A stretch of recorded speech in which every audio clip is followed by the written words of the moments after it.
1.5 مہینے سے زائد 2 مہینے تقریباً یہ ان کی جو جنرل فیض حمید کے کورٹ مارشل کی کوئی سماعت نہیں ہوئی. اس کی وجہ یہ ہے کہ جتنا بھی سٹاف ہوتا ہے خاص طور کے اوپر جو ججز کا پینل ہے وہ بھی اپنی اپنی یونٹ اپنے جو فارمیشنز ہیں ان میں واپس چلے گئے تھے. باقی بھی جو سٹاف ہوتا ہے جنگ کے دنوں میں یہ سارے جو فوجی افسران ہوتے ہیں وہ واپس اپنے ان میں ایریاز میں چلے جاتے ہیں. تو 2 مہینے یہ جنرل فیض حمید کا یہ نہیں ہوا. اب پروسیکیوشن کا تقریباً کمپلیٹ ہو چکا ہے. اس کے بعد یعنی اگست میں یہ چھٹیوں سے واپس آئیں گے. یہ سال ایک سارا اور لگے گا. تو اس کا مطلب اگست میں ان کو گرفتار کیا تھا, دسمبر میں ان کو چارج شیٹ ہوئی تھی, الزام لگایا تھا. دسمبر سے لے کے اب تک جو ہے تقریباً 7 سے 8 مہینے ہو چکے ہیں. نہیں اب تو اگلا مہینہ اگست آ گیا. ہاں اگست میں گرفتاری ان کی وہ ہوگی نا, اس کے بعد سال ہو گیا نا, سال ہو جائے گا. تو ابھی فی الحال جو جنرل فیض حمید کے جو کیس کی کوئی مزید 2 سے 3 مہینے کوئی نظر نہیں آ رہی کہ ان کے اوپر کوئی فیصلہ ہو. آپ یہ کہہ رہے ہیں کہ معاملہ فیض حمید صاحب کا لٹک گیا ہے. معاملہ لٹک گیا. لٹک اس وجہ سے گیا, وہ یہ کہتے ہیں جو ڈیفنس کے وکیل ہیں وہ یہ کہہ رہے ہیں کہ ہماری طرف سے بارہا کوشش کی گئی ہے کہ اس کو جلدی سے مکمل کریں, یہ پروسیکیوشن کی طرف سے تاخیر ہو رہی ہے. اچھا فخر, اتفاق سے کل میری ایک بڑے سینئر افسر ہیں, وہ ان سے بات ہو رہی تھی. آپ کی بڑی اتفاقاً بات ہے. اتفاقاً ظاہر ہے. تو بلکہ شاید علی صاحب نے بھی آپ کو بتایا, میرا بھی ان سے کوئی ایکسچینج ہوا تھا. تو میری کسی اور سے بھی بات ہوئی, تو میں ان سے بھی پوچھ رہا تھا آپ کی اوپینین کیا ہے. ان کا اس کیس سے کوئی تعلق نہیں ہے, وہ ویٹرن ہے, لیکن ویٹرنز کے سرکل میں باتیں چلتی. ان کی اسیسمنٹ یہ تھی, کہتے ہیں ہمارے اکثر ویٹرنز کی اسیسمنٹ کی بات کر رہا ہوں میں, کہ یہ کچھ نہیں ہوگا. اچھا. اب میرے لیے حیران کن بات تھی. مجھے تو لگتا تھا ڈے ون سے ہی کہ نہیں یہ کچھ نہ کچھ کریں گے, بلکہ میری اور آصف کی تو شرط بھی لگ گئی تھی. اچھا. کہ آصف کہتا نہیں انہیں کچھ نہیں ہوگا. میں نے کہا دیکھنا گرفتار ہو جائیں گے, اور وہ ہو گئے. وہ آصف سے بات ہوئی. آپ کو پتہ ہے کہ آصف چھٹیوں پہ گئے. اچھا. ہاں آصف چھٹیوں پہ گئے, تو پیچھے پھر قلعہ ہم دونوں نہیں سنبھال رہے. تو خیر اچھا, اس پہ جو نہیں ہونے والی بات ہے نا, میں ذرا تھوڑا سا آپ کو مزید اس پہ بتا دوں کہ جنرل فیض حمید کے خلاف ہوگا کچھ نہ کچھ ہوگا. اس کی ریزن میں آپ کو بتاتا ہوں. دیکھیں جو ان کے اوپر الزام تھے چارج شیٹ میں, وہ 3 بنیادی طور کے اوپر الزام تھے. ایک تھا ان کی پولیٹیکل ایکٹیویٹیز اور آرمی ایکٹ کی خلاف ورزی, دوسرا ان کے اوپر ہے آفیشیل سیکریٹ ایکٹ کا, اور تیسرا ہے ان کے اوپر جو ٹاپ سٹی والا معاملہ ہے اس کے حوالے سے. اب ٹاپ سٹی والے معاملے میں ان سے ریکوری ہوئی تھی, ٹھیک ہے, اور وہ ریکوری جو کرائی گئی تھی, یہ جو ٹاپ سٹی کے اونر ہیں ان کے کوئی کزن تھے, جو موئز ہیں, کیا نام ہے ان کا, موئز تو خود اونر ہیں. ہاں اونر ہیں, ان کے کوئی کزن تھے, وہ بھی کوئی بریگیڈیئر تھے, جنہوں نے مین پہلے شکایت جا کے لگائی تھی. ان سے کوئی ریکوری کا بھی کوئی معاملہ چلا تھا. یہ بات میں نے ان کے وکیل سے پوچھی, اور انہوں نے کہا کہ یہ بالکل غلط ہے بات. اور دوسری جو مین چیز جو ڈیفنس ہے جنرل فیض حمید کا, جو اس کیس میں ڈیفنس ہے آفیشیل سیکریٹ ایکٹ میں خاص طور کے اوپر, وہ یہ ہے کہ وہ کہتے ہیں کہ یہ جو ان کے اوپر الزامات لگائے گئے ہیں یہ ریٹروسپیکٹیو ہیں, یعنی ان کا ماضی کے اوپر اطلاق نہیں ہو سکتا. کیونکہ انہوں نے, آپ کو یاد ہے 2023 یا 24 میں 23 میں غالباً ایک ترمیم کی تھی آرمی ایکٹ میں, یہ آفیشیل سیکریٹ ایکٹ کے حوالے سے ہی. تو اس کے اوپر یہ ان کا دفاع ہے. جو پروسیکیوشن کی جتنی بھی جو ایگزامینیشن ہوئی ہے, وہ یہ کہتے ہیں کہ یہ ہمارے کلائنٹ کے اوپر اس کا اطلاق نہیں ہوتا, کیونکہ یہ بعد میں جو قانون میں ترمیم ہوئی ہے, اس لیے یہ اس سے مبرہ ہے. تو یہ ان کا ڈیفنس ہے جو ان کی آفیشیل سیکریٹ ایکٹ کی وجہ سے, پولیٹیکل ایکٹیویٹیز کے حوالے سے. اور 9 مئی کا تو بالکل ویسے ہی ان سے کویسچن نہیں ہو رہا جو جنرل فیض حمید سے. وہ جو تم بات کر رہے ہو نا, اگین میں تو آپ کو بتا رہا ہوں کہ جو ویٹرنز کیا سوچ رہے ہیں, میرے پاس زیادہ انفارمیشن نہیں, میں ان سے ان کا اس کیس سے بھی تعلق, تو اس کیس کو فالو کر رہے ہیں. ہو سکتا ہے سزا ہو, مجھے نہیں پتا اس بات کا, لیکن شروع میں بہت سارے لوگ کہتے تھے کہ نہیں کچھ نہیں ہوگا, تو میں کہتا تھا نہیں گرفتار ہوں. شاہ جی سزا لازمی ہوگی, کیونکہ اتنا بڑا اگر وہ کیا گیا ہے تو اس کا مطلب ہے کہ کچھ نہ کچھ انہوں نے ہوم ورک کیا ہوا تھا, کچھ ایویڈنس بھی تھے, سب کچھ تھا, اس کی بنیاد کے اوپر. لیکن فخر آپ کو پتہ ہے یہاں پر جو فیصلہ باز کا 1 مین کرتا ہے, تو وہ جنرل جاوید اقبال کو بھی آپ کو پتہ ہے گرفتار کر لیا گیا تھا. ہم نے اسی پروگرام میں ان کا پورا چارج شیٹ بتایا, پھر ہم نے اسی پروگرام میں بتایا کہ جی ان کو چھوڑ دیا گیا. جنرل جاوید اقبال کے آپ کو پتہ ہے نا کہ کس نے آدھی سزا جو ہے وہ جنرل باجوہ جب وہ ریٹائرمنٹ ہونے سے پہلے ہی چھوڑ کے ان کو معاف کر دی تھی ہیلتھ گراؤنڈ کے اوپر, اور آدھی سزا جو موجودہ ہے انہوں نے معاف کی ہے, اور یہ ریزن ان کی ہیلتھ کنڈیشن وہ بتایا گیا تھا. پہلا جو ان کا اوپن ہاؤس ہوا تھا جس دن یہ آرمی چیف بنے تھے, تو ان کی اہلیہ گئی تھیں اور ان کی فیملی گئی تھی. تو ظاہر ان کو بھی کوئی بیک گراؤنڈ ہوا ہوگا, ظاہر انٹیلیجنس چیف رہے ہیں, تو انہوں نے خیر معاف کر دیا تھا. تو خیر شاہ جی یہ تو چلیں فیض حمید کا ہو گیا. فیض حمید چائے کی پیالی پینے بھی گئے تھے کابل میں، تو مجھے ذرا کابل والا بتائیں کہ کیا کل وزیر داخلہ گئے اور ان کے ساتھ صادق خان بھی تھے اور پاکستان کا پورا جو ان کا وہ تھا ایمبیسی کے بھی باقی، تو کیا کوئی بڑی اہم لگتا ہے پیش رفت ہو رہی ہے کہ وہ حقانی سراج الدین حقانی سے بھی ملے ہیں؟ پہلی ملاقات ہے جی، ہاں یہ بڑی اہم ڈیولپمنٹ ہوئی ہے. پاکستان کے وزیر داخلہ کی افغانستان کے وزیر داخلہ سے پہلی ملاقات ہوئی ہے سراج حقانی کے ساتھ، محسن نقوی کی. اور یہ ملاقات ہوئی ہے، یہ ملاقات کروائی ہے جو اسپیشل انوائے ہیں پاکستان کے ایمبیسڈر صادق خان. انہوں نے ملاقات ارینج کروائی ہے. ظاہر ہے اس میں پورا ایک پیرافرنیلیا ہوتا ہے. ہمارے جو نظامانی صاحب ہیں ادھر ہیڈ آف مشن، ادھر سردار شکیب ہیں افغانستان کے ہیڈ آف مشن، تو یہ سب کا پورا ایک ہوم ورک ہوتا ہے. لیکن ملاقات اس لیے اہم ہے کہ آپ کو پتہ ہے کہ جو سراج حقانی ہے وہ امریکہ کی موسٹ وانٹڈ لسٹ میں رہے ہیں، بلکہ ابھی بھی ان کا نام اسی طرح ہے. اور یہ انہوں نے پوری جو وار آن ٹیرر ایکچولی انہوں نے لڑی تھی فرنٹ پہ، مین انہی کا ہی آتا تھا، حقانی نیٹ ورک کا ہی آتا تھا کہ یہ پرابلمٹک ہے. یعنی کہ ابھی حقانی نیٹ ورک کے جو سربراہ تھے وہ یہی ہیں. ٹھیک ہے، تو ان کی ملاقات. اب اگلی خبر یہ میں آپ کو دے رہا ہوں کہ اس ملاقات میں پاکستان آنے کے بھی، اب وہ پاکستان آئیں گے بطور وزیر داخلہ، سراج الدین حقانی جی سراج الدین حقانی پاکستان آئیں گے. اور اس میں دو اہم باتیں ہوئی ہیں کہ پاکستان اور افغانستان کے درمیان جو دوریاں تھیں اس میں 4000 کے قریب افراد کو، ملیٹنٹس کو، افغان ملیٹنٹس کو جو ٹی ٹی پی میں تھے ان کو انہوں نے گرفتار کیا تھا. اچھا 2000 جو ہے انہوں نے جب یقین دہانی کرائی کہ ہم نہیں کریں گے ان کو چھوڑ دیا. آپ کو یاد ہے دونوں ملکوں کے درمیان پچھلے سال دسمبر میں ہوا تھا، جنوری میں بھی ہم نے بھی ادھر کارروائی کی تھی، تو پھر تلخیاں پیدا ہو گئی تھیں. تو انہوں نے 2000 بندے چھوڑ دیے، لیکن 2000 بندے ابھی بھی ان کے پاس کسٹڈی میں. اب وہ انہوں نے یقین دلایا کہ ہم جو ملیٹنٹس ہیں ان کو روکیں گے، ٹی ٹی پی کو روکیں گے، باقی جماعتوں کو روکیں گے. ایک اور ڈیولپمنٹ ہوئی ہے، وہ یہ ایک اور ڈیولپمنٹ یہ ہے کہ یہ خالی یہ میٹنگ ہی نہیں ہے، اب اگلی میٹنگز بھی ہونے جا رہی ہیں. اچھا یعنی کہ پاکستان کے جتنے بھی اہم پورٹ فولیوز ہیں یہ ایک ایک بندہ ادھر جائے گا اور ان کا جو اہم پورٹ فولیوز سے ملیں گے، کاؤنٹر پارٹس ان کے ادھر آئیں گے. ہمارے آپ کو پتہ ہے ابھی چند دن پہلے نائب وزیر اعظم وزیر خارجہ گئے تھے ساگڈار، کابل میں گئے تھے.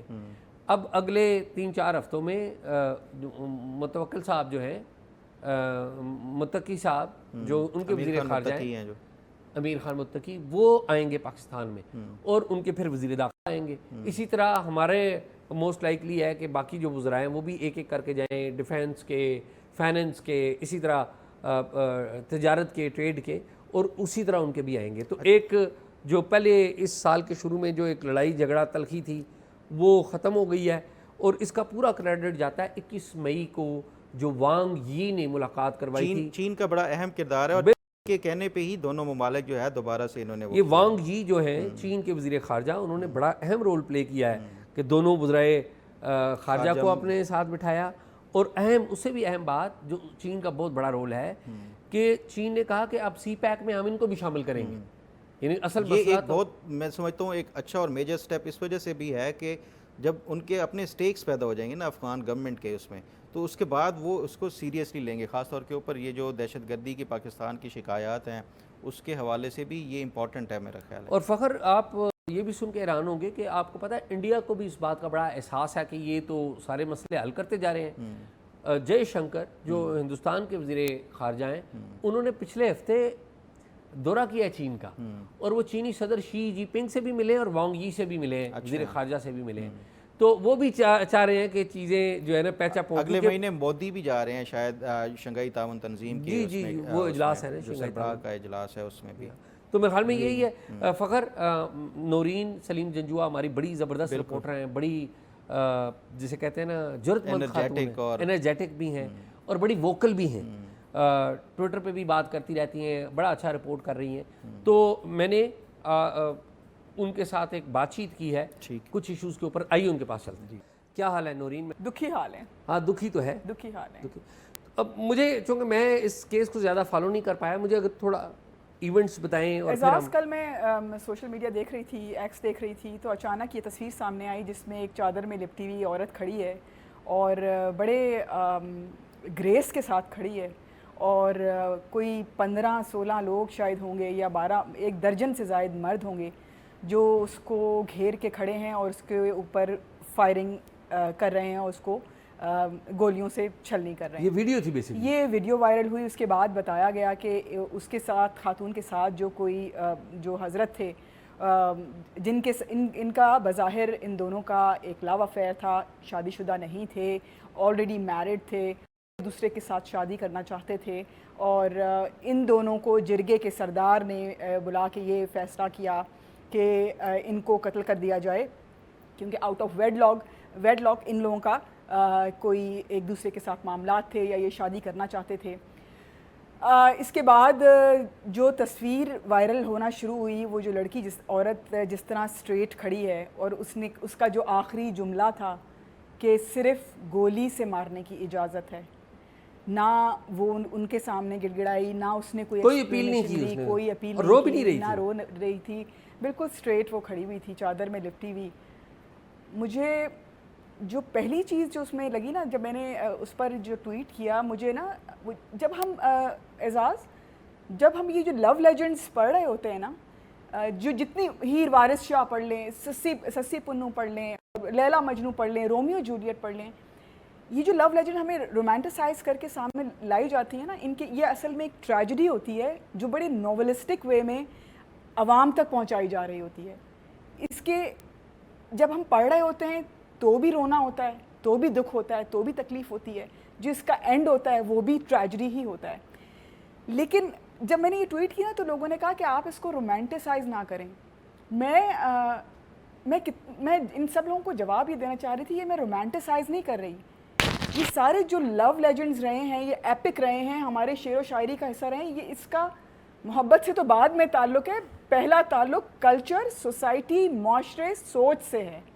ان لو لیجنڈس کے پیچھے ایک ٹریجڈی ہے, وہ ٹریجڈی اس معاشرے میں پل رہی ہے. اور اس وقت بھی اگر ہم اس عورت کو یاد کریں گے, اس عورت پہ کہانیاں لکھیں گے, اور جب اس عورت کی کہانی اگر آگے بڑھے گی, ان دونوں کی, یہ جو لورز تھے جو اپنے گھر سے بھاگے یا شادی کرنا چاہتے تھے, اپنے لائف پارٹنرز کو چھوڑ کے بھاگے یا بچوں کو چھوڑ کے بھاگے یا ساتھ رہنا چاہتے تھے, اگر اس پر کوئی ناول لکھا جائے گا تو کہانی تو محبت کی داستان سے ہی شروع ہوگی. لیکن جو اگلی فیس ہے وہ معاشرے کا ہے, وہ کلچر کا ہے, وہ سوسائٹی کا ہے, وہ صدیوں کی اس سے قائم روایات کا ہے, جو آپ کو نہ جینے دیتے ہیں, نہ آگے بڑھنے دیتے ہیں, نہ پیچھے ہٹنے دیتے ہیں. ایک بھنور کا آپ شکار ہو جاتے ہیں. اور اس چکر میں کچھ ایسے لوگ, جس میں شاید یہ دونوں عورت اور مرد بھی شامل تھے جو قتل ہوئے بری طرح, اس میں شاید ہیر اور رانجھا بھی تھے, اس میں شاید سسی اور پنو بھی تھے, رومیو جولیٹ بھی تھے. یہ وہ داستان ہے جو معاشرے کے ایک اگلی فیس کو, پرانی صدیوں بالکل سڑے ہوئے قدیم روایات سے چمٹے رہنے کو اس طرح بیان کرتی ہے. تو دکھی داستان ہے, تکلیف ہوئی. اور اس کے بعد جس سردار نے یہ فیصلہ کیا تھا, جو اس میں شامل تھا, شیرباز باتکزئی, اس کو پولیس نے گرفتار کر لیا کیونکہ سوشل میڈیا پہ بہت شور اٹھا. ویسے اعزاز, یہ ایک کہانی تھی جو سوشل میڈیا پر ویڈیو وائرل ہوئی تو ہمیں پتہ چلی, پتہ نہیں ایسی اور کتنی کہانیاں موجود ہیں, اور روز ایسی کتنی آنر کلنگز ہوتی ہیں. اچھا, سرفراز بگٹی صاحب کا بڑا ایک جملہ سامنے آیا کہ ان دونوں کا کوئی ازدواجی تعلقات نہیں تھے, یعنی کہ وہ کہنا یہ چاہتے تھے یہ دونوں غیر شادی شدہ تھے. ان کو یہ کہنے کی ضرورت کیوں پیش آئی؟ بات یہ تھی کہ وہ دونوں ایڈلٹ تھے, اپنی مرضی سے اپنی زندگی کا فیصلہ کرنا چاہتے تھے, مگر ان کے جرگے کی, ان کے علاقے کی روایات نے ان کو اس طرح بے دردی سے قتل کیا اور ظلم کیا. بس یہ داستان ہے. اور یہ چیزیں ہمارے کلچر میں موجود ہیں, صدیوں سے چلی آ رہی ہیں. ان پر بات ہونی چاہیے, ان پر اوپن ڈسکشنز ہونے چاہیے, ان پر فوکس ہونا چاہیے, اس پر تبدیلی آنی چاہیے. Noreen, no doubt about it کہ اس کے اوپر بات ہونی چاہیے. اور ہم میری اس پروگرام سے پہلے آپ سے بات ہو رہی تھی, تو ہم اس موضوع پہ ایک بڑی تفصیل سے ڈسکشن بھی رکھیں گے. ڈیٹا کچھ میں نے اکٹھا کرنا ہے, کچھ آپ کی ڈسکشن کرنی ہے, تو اس کے اوپر بھی بات کریں گے. اس پہ جتنی بھی بات کریں وہ کم ہے, لیکن یہ بڑا تکلیف دہ واقعہ ہے. لیکن اچھی بات یہ ہے کہ گورنمنٹ کو کم از کم گورنمنٹ نے نوٹس لے لیا, اچھی بات یہ ہے. اور یہ نوٹس ہم نے ایک بلوچستان کے واقعے کو دیکھا ہے، بہت سارے ایسے واقعات اسلام آباد میں، کے پی میں، خیبر پختونخوا میں، سندھ میں، بلوچستان میں ہو رہے ہیں انفارچونیٹلی، پنجاب میں، اور ہم اس پہ بات نہیں کرتے. جی ہمارے جو ٹی وی چینلز ہیں ان کی ہیڈ لائنز کچھ ہو رہے ہیں. جی وہ وزیر اعظم نے یہ کہہ دیا، صدر نے یہ کہہ دیا، آرمی چیف نے یہ کہہ دیا، اور عمران خان نے یہ کہہ دیا. یہ چل رہا ہے یہاں پر، بالکل ایسے ٹھیک ہے، اور کوئی آبجیکٹو بات نہیں ہو رہی ہے. اعزاز، یہ جو معاشرے میں جو فرسٹریشن پل رہی ہے نا، یہ بہت سی ایسی چیزوں کو تبدیل کرنے کی ضرورت ہے جن کو ہم فالو کرتے آئے ہیں، جن کو ہم فالو کر رہے ہیں، کیونکہ لوگ یہ کہتے ہیں، کیونکہ ہمارے معاشرے میں یہ ہے، کیونکہ ہمیں یہ بتایا گیا ہے، کیونکہ یہ روایات اسی طرح چلی آ رہی ہیں. ایسا نہیں ہوگا تو ایسا ہو جائے گا، ایسا نہیں ہوگا تو ایسا ہو جائے گا. اصل میں انسان کے اوپر کیا گزر رہی ہے، جو ان روایات سے نکلنا چاہتا ہے وہ کس طرح جی رہا ہے، وہ کیا چاہتا ہے، ان پر بھی اوپن ڈسکشنز ہونے چاہیے. ان کو ٹیبو نہیں بنانا چاہیے. نہیں، وہ ٹیبو دیکھیے نا، یہ ڈائیورس ایک پورا ٹیبو بنا دیا گیا ہے. ایگزیکٹلی. آپ اگر کسی مرد نے کسی کو ڈائیورس کر دیا یا کسی عورت نے خلا لے لیا ہے تو اس کو ایک نیگیٹو لیا جائے گا، حالانکہ یہ کوئی ایسی بات نہیں ہے. یہ تو اچھی بات ہے اگر انہوں نے ڈائیورس کر دیا یا لے لیا کہ وہ کسی کے ساتھ نہیں رہنا چاہتے. یہ تو بہت، اس سے بہتر ہے کہ ٹاکسک ریلیشن کو چلانے سے بہتر ہے کہ آپ الگ لڑ لیں. بالکل ایسا ہی ہے. تو بالکل. یہ بات بچوں کو بھی سمجھانے کی ضرورت ہے، کیونکہ ہم نے سوسائٹی میں اس طرح کی بنیاد رکھ دی ہوئی ہے، اور یہ بچپن سے ہی بتانے کی ضرورت ہے کہ آپ جو پیس آف مائنڈ ہے نا وہ بڑا اہم ہے. خیر، اس کے اوپر جتنی بھی بات کریں وہ کم ہے، لیکن ہم نے اس موضوع کو فالو اپ کرنا ہے. میں نے آپ کو بتایا کہ ایک ڈیٹا میں لے کے آؤں گا، اس کے اوپر ہم ڈیٹا کی روشنی میں بات کریں گے. تو اس پہ تو کریں گے کوئکلی. یوٹیلیٹی سٹورز کا کہ لوگ احتجاج کر رہے ہیں. اعزاز، میں آپ کو یوٹیلیٹی سٹور کی کیا کہانی سناؤں. پچھلے 6 مہینے ہو گئے ہیں.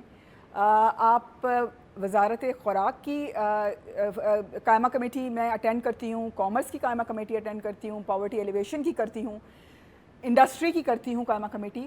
ہر جگہ ایون اسمبلی سیشنز میں بھی پچھلے 6 مہینے ہو گئے ہیں مستقل یوٹیلیٹی سٹورز کا مسئلہ گول گول گھوم رہا ہے، گول گول گھوم رہا ہے. چیئرمین کمیٹی بیٹھے ہوئے ہوتے ہیں، وہ نوٹس لیتے ہیں، بیچ میں ممبران کھڑے ہوتے ہیں، MNS کھڑے ہوتے ہیں کہ یوٹیلیٹی سٹورز کے ملازمین کو فارغ نہیں کیا جائے گا، یوٹیلیٹی سٹور فائدہ پہنچا رہے ہیں، یہ ادارہ پروفٹ میں جا رہا ہے، اس معاملے کا حل کیا جائے. چیئرمین کمیٹی وزارتوں کی طرف دیکھتا ہے، سیکرٹریز کی طرف دیکھتا ہے، بیوروکریٹس کی طرف دیکھتا ہے.